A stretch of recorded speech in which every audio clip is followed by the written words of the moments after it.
Youth corner news channel में आपका स्वागत है। सपा राम गोपाल यादव ने धर्मेंद्र यादव की जीत का किया दावा। आजमगढ़ में लोकसभा उपचुनाव में सपा प्रत्याशी के पक्ष में चुनावी माहौल बनाने के लिए सपा के वरिष्ठ नेता रामगोपाल यादव आजमगढ़ पहुंचे। सपा प्रत्याशी धर्मेंद्र यादव के हरबंशपुर में केंद्रीय चुनाव कार्यालय पर रामगोपाल यादव ने कार्यकर्ताओं के साथ बैठक कर आजमगढ़ लोकसभा सीट को किसी भी कीमत पर समाजवादी पार्टी के पक्ष में जीतने की रणनीति बनाई। उन्होंने दावा किया कि इस बार धर्मेंद्र अखिलेश से जाते वोट से जीतेंगे। उन्होंने कहा कि यह गलत बात है कि वोट जाति व धर्म के नाम पर पड़ते हैं। विधानसभा चुनाव में गाजीपुर, आजमगढ़, अंबेडकर नगर, मऊ जैसे जिलों में यादव मुस्लिम के अलावा सभी जातियों ने सपा को वोट दिया था। उन्होंने कहा कि जिन लोगों लोकतंत्र व संविधान पर विश्वास है वह सपा को वोट देगा। वहीं बीते विधानसभा चुनाव में बीएसपी को बीजेपी की बी टीम के तौर पर कार्य करने का दावा किया। कहा इस कारण बीएसपी को कौन वोट देगा। दंगा आरोपियों पर बुलडोजर पर रामगोपाल यादव ने कि हिंदुस्तान की कौन सी सीआरपीसी, आईपीसी और संविधान में लिखा है कि इसने अपराध किया है उसका घर गिरा दो। यह सरकार मनमानी कर रही है। रामगोपाल ने अधिकारियों को भी चेताया कि आज यह सरकार है, लेकिन जो यह कारस्तानी हो रही है इसका मुकदमा 10 साल या 20 साल बाद भी लिखा जा सकता है। अगर यह सरकार नहीं रहेगी तो उनको दंडित होना निश्चित है। वहीं समाजवादी पार्टी कार्यकर्ताओं के खिलाफ अपहरण का मामला उठाते हुए रामगोपाल ने कहा कि अरुणाचल में मनमाने तरीके से तैयार की गई, इसके अलावा अन्य तरीके से भी एफआईआर की जा रही है।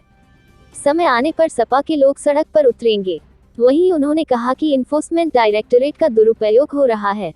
पहले इनकम टैक्स किसी भी मामले को ईडी के पास भेजता था, अब इनकम टैक्स विभाग को बाईपास कर सीधे ईडी कार्रवाई कर रहा है। रामगोपाल यादव ने कहा कि जो भी केंद्र सरकार ने एक साथ लाखों नौकरी का दावा किया है यह सब छलावा है। नौकरियां तो बहुत खाली हैं, लेकिन इस प्रकार से चुनाव के पहले यह सब किया जा रहा है। जब तक लोग फॉर्म भरेंगे, एग्जाम होगा, तब तक चुनाव आ जाएगा, उसके बाद मामला टल जाएगा। वहीं रामगोपाल ने आजमगढ़ लोकसभा उपचुनाव में मंत्रियों की फौज उतारने के सवाल पर कहा कि केंद्र से लेकर यूपी तक सारा काम 2 लोग कर रहे हैं, बाकी मंत्री खाली बैठे हैं। उनका काम केवल दस्तखत करना है। सभी मंत्री खाली हैं, इसलिए इनको आजमगढ़ के गांव में भेजा जा रहा है। आजमगढ़ से पद्माकर पाठक की खास रिपोर्ट।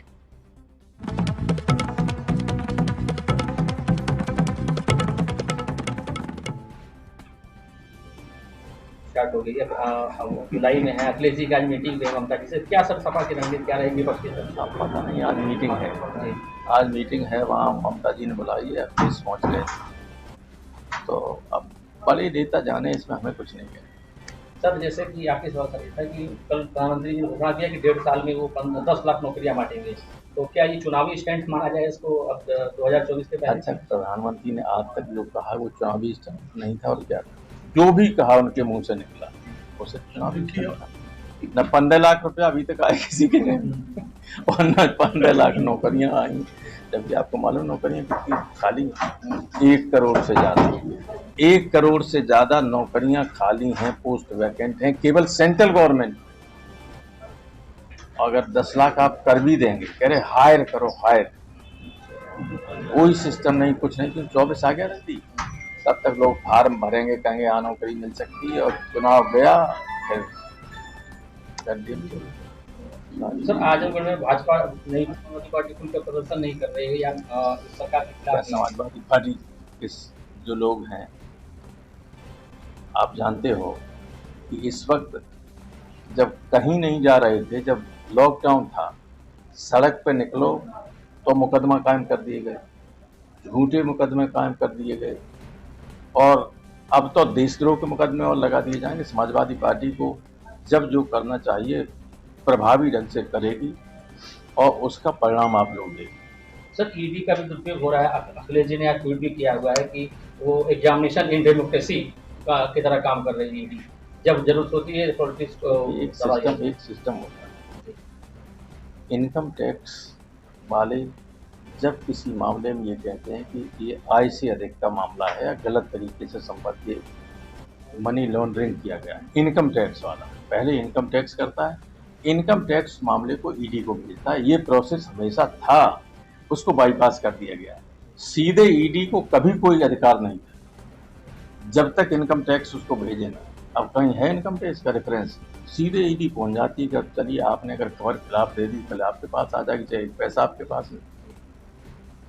यह सर संगठन के लोग पड़े हुए हैं, तो क्या कुछ उम्मीद समाजवादी पार्टी उनके लिए किसको छोड़ दिया है? नहीं। ऐसा है कि कोई काम है नहीं, दिल्ली से लेके लखनऊ तक सिर्फ एक आदमी के पास काम है। पॉजिटिव फ्री बैठे हुए मंत्री, कोई है काम इनके पास? जो कुछ करना है यहाँ मुख्यमंत्री करना है, वहाँ प्रधानमंत्री, इन्हें सिर्फ दस्तखत करने हैं। तो जब कुछ काम ही नहीं करना है तो मंत्री की ड्यूटी लगा दी जाएगी, जहाँ आजमगढ़ के फला गाँव बैठो, वहाँ बैठो, सब फ्री है। कोई फाइल भी नहीं देखते, न देखने का हक है, आप किसी को देख नहीं। सर चुनाव बीजेपी सरकार में फ्री एंड फेयर होने की उम्मीद है, तो चुनाव कुछ ऐसा नहीं लग रहा। अभी तक अधिकारियों की तरफ से कोई इस तरह की शिकायत नहीं, और मुझे उम्मीद है कि अधिकारी एक चुनाव के लिए क्यों बेईमानी करना चाहिए और अपने माथे पर कलंक लगाना चाहिए। ठीक सर, तो हम लोग माने कि सपा का गढ़ जो है बरकरार रहेगा और सशक्त होगा। Thank you thank you very much.